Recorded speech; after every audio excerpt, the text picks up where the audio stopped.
السلام عليكم ورحمة الله، نصلي على الحبيب عشان قلوبنا تطيب. النهارده عاملين صينية مكرونة بشاميل وعاملين صينية جلاش بربع كيلو لحمة. أيوة بربع كيلو لحمة. بس هضيف مع الربع كيلو لحمة هضيف بصلاية كبيرة.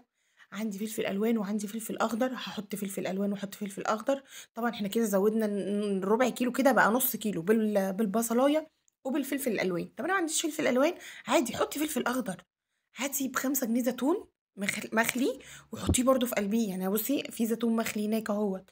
إيه، الصواني مش كبيره عشان ما نضحكش على بعض، يعني مش هقولك بربع كيلو لحمه هنعمل صينيتين، ايه صينيه كبيره كده وصينيه لا، هي صواني وسط حلوه. بس مع الخضار بتاعي رمى معايا. طب انا عندي حته الجلاش ديت كانت في الفريزر ومكسره ومهربده، يعني انا عارفه ان انا شايلاها وهي متكسره، فانا همسكها اقطعها. بس مش هستعملها كلها لاني برضو الصينيه بتاعتي مش كبيره، فمش هينفع ان انا احطها كلها عشان ما تعجنش مني واحس ان هي ايه، لتت كده مني ولا. حطيت المكرونه بتاعتي على النار. طبعا يعني ايه انت شوفي انت بتستعملي مكرونه قد ايه، فطبعا برضو عشان الصواني مش كبيره فانا حطيت كيس واحد مكرونه. طبعا المكرونه لما بتتسلق وكده بتنفش برضو وبترمي معاكي.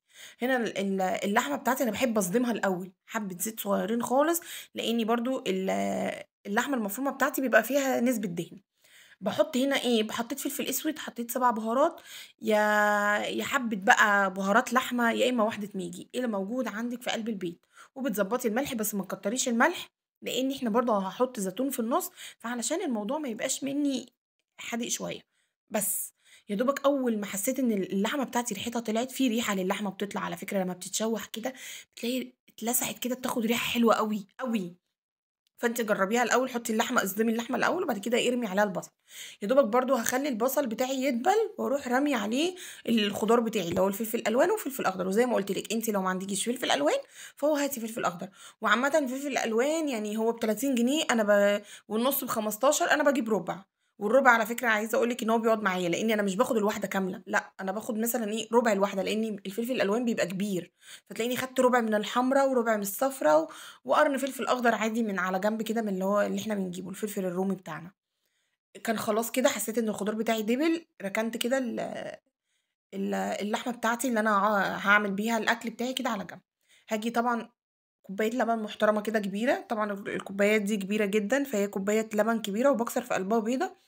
وباحط رشة فلفل أسود علشان خاطر اللبن والبيض، يعني عشان خاطر الزفارة. بُصّي أنا بادوّب جامد عشان خاطر البيضة بتاعتي تدوب. في ناس بتحط كوباية زبادي، يعني أنا لو كان عندي كوباية زبادي بجد كنت هاحطها. بتفرق جدًا وبتغيّر الطعم جدًا وبتعلّي التيست جدًا. هنا طبعًا خدت نُص الكمية بتاعة الجلاش، بس طبعًا ادهني الصينية من تحت. أنا دهنت الصينية من تحت معلقة سمنة بس هي ما جاتش معلش، بس أنا باعرّفِك أهو. ادهني من الصينية من تحت معلقة سمنة عشان الجلاش بتاعنا ما يلزقش. طبعًا تقعدي تفرفريه كده وتفرفريه علشان خاطر إيه، ما يبقاش واحدة ماسكة في واحدة. وباسقي نُص كمية اللبن اللي أنا عملته باسقي بيه الجلاش، وبارجع آخد نُص الكمية بتاعة اللحمة بتاعتي اللي أنا عصّقتها. بُصّي، هنا يعني خدت النُص بالضبط. نُص للجلاش ونُص نسيبه التاني على جنب. هنا كنت خلاص يعني وزّعت اللحمة بتاعتي وكده تمام أوي، يعني النُص بالنُص بالضبط، ما ميّزتش طبق أو صينية عن صينية. وباحط الزيتون في النُص، برضه الزيتون يا جدعان بيبقى تحفة في الأكل. في ناس طبعًا ما بتحبوش، أنا ما باجبركيش، بس هو بجد بيبقى حلو. فأنتِ خلّي بالِك برضه من حتّة الملح علشان خاطر إيه، الزيتون بيبقى مالح شوية. أو لو هتغسلي الزيتون بتاعِك وتخرّجي منه الموالح كلّها وتضبّطي الملح بتاعِك، يعني دي حاجة إيه، اختيارية ليكِ. برضه بتمسكي الكمية التانية وحاولي كده بإيدِك إيه، اكبسيها كده بالراحة، بالراحة خالص. وبعد كده بتفضّي نُص الكمية بتاعة اللبن والبيض اللي إحنا كنا عاملينه، وهاركنها على جنب. أنا لسه هاعمل لها خطوة كمان، بس هنركنها على جنب لغاية أمّا نيجي نعمل إيه، نعمل المكرونة بشاميل، بنعمل البشاميل بتاعنا. طبعًا باحط معلقتين سمنة كبار، دول معلقتين سمنة كبار. وطبعًا يعني الصينية الكبيرة بتاخد 6 معالق دقيق، أنا هاحط 3 معالق ونُص دقيق، دي الصينية الصغيرة. حلو الكلام. وبادوّب كده وباخلّي الدقيق والسمنة يتكتكوا مع بعض. كانت أمي الله يرحمها لمّا بنيجي نعمل، الله يرحمها يا رب ويرحم أبويا ويرحم أمواتنا جميعًا، آمين يا رب العالمين. ادعوا لأمواتنا كلنا بالرحمة.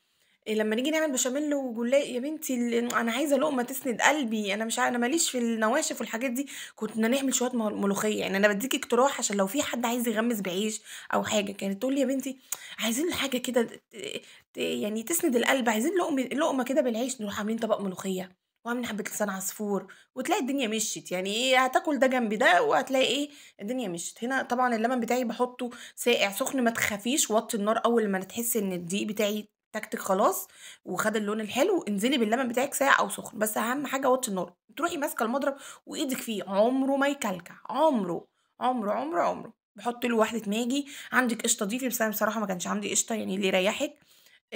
حطيت واحدة ماجي، ضبطت حبة ملح، حطيت فلفل أسود برضه، ورشة من ال7 بهارات، على فكرة ال7 بهارات عندي بادخّلها في كل حاجة، لإن أنا جايباها من عطار موثوق منه أوي، فبيبقى فيها إيه، توم باودر وبصل باودر وجنزبيل وهيل مطحون اللي هو الحبهان، فاهمة قصدي؟ فبتبقى مديّة taste حلو. باحط حبة بشاميل في الصينية، وباحط عليها المكرونة وأقلّب المكرونة مع البشاميل كده. ده الخط اللي من تحت أو الرصة اللي من تحت، وباجيب نُص الكمية بتاعة اللحمة بتاعتي وأروح فرداها وأروح حاطة برضه الزيتون، وبعد كده باحط المكرونة بتاعتي من على الوش، وبارجع أروح حاطة البشاميل بتاعي من فوق. بس. الموضوع سهل وبسيط، بربع كيلو لحمة عملنا صينيتين، الصينيتين مش مليانين أوي زي ما كانت أمي وأمِك وأهالينا زمان كانوا بيملوا الصينية كده تحسّي إن الصينية مكبوسة لحمة، بس إحنا دلوقتي بقى إيه، الله يكون في عوننا، بجد والله العظيم الله يكون في عوننا في كل حاجة. فإحنا بأقل الإمكانيات بنحاول برضه نراضي عيالنا، مش عايزين نحرم عيالنا من حاجة زي ما أهالينا برضه ما حرموناش، بس أهو بنحاول إيه، نوفّق. في قلبها خضار، وبرضه الخضار مفيد جدًا لأولادنا يعني مش حاجة وحشة. كان عندي جبنة موتزاريلا، فرُحت قُلت إيه أحطها من على الوش، مش موجودة مش مهم، يعني مش باجبرِك على حاجة، عندِك جبنة موتزاريلا هو عامةً الكيس أنا كنت جايباه ب22 جنيه، حطيته للاتنين، من على الوش كده بُصّي أنا دخّلتكم الفرن معايا عشان أوريكم إن هي الجلاش عِلي إزاي والطعم بصراحة، وكانت المكرونة خلصت. ما تنسوش اللايك والشير، ربنا يسعد قلوبكم ويبارك فيكم ويبارك في أولادنا، ويجعل أولادنا ذرية صالحة ويرزق كل مشتاق يا رب، آمين يا رب العالمين.